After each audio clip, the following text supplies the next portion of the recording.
After 7 years in the NFL, former Tampa Bay Buccaneers quarterback Chris Sims needed to find his next career path.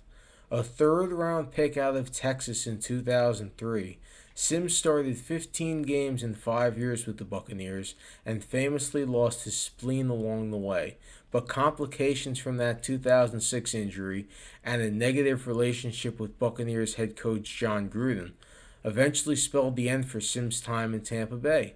By March 2012, he was 31 years old and out of football. He'd thrown only 19 passes since the beginning of the 2008 season and, outside of a few weeks with the Tennessee Titans, spent most of the 2010 season unemployed. Although Sims initially thought about following his father Phil into the sports media business, the former Longhorns standout had another idea.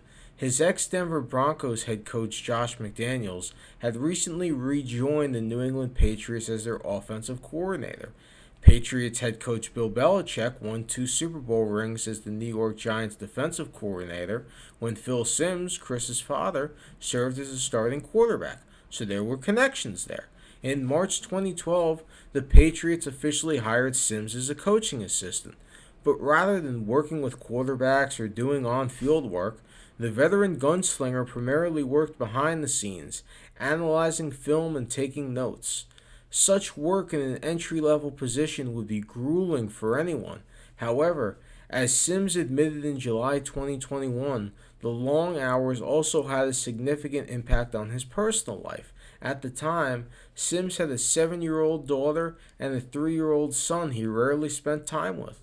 Quote, "I had stomach pains because I swear I saw them 4 nights total the entire season," Sims said. "I felt like I was missing something. I wanted to see my kids grow up." Although the Patriots went 12-4 in 2012 and reached the AFC Championship game for the second straight season, Sims was one and done. When the season ended, Sims thanked Belichick for the opportunity, but acknowledged that coaching wasn't for him. Instead, Sims finally focused on a media career.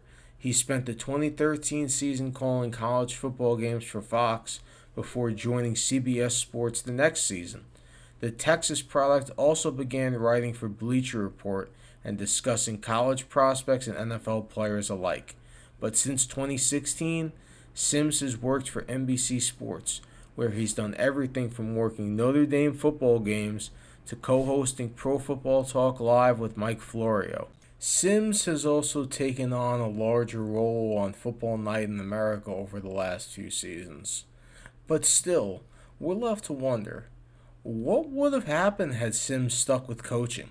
Might he have climbed the Patriots organizational chart, especially seeing as McDaniels remained in New England through the end of the 2021 season?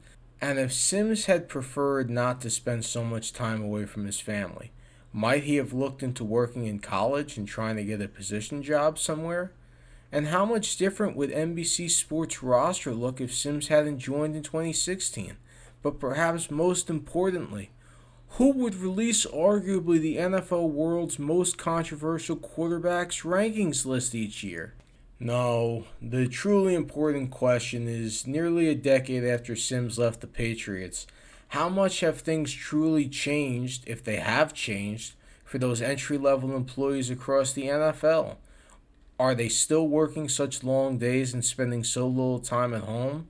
Or are the methods more modern and employee-friendly, especially after the last couple of years? Here on Legacy Library, these are the chapters in sports we love exploring.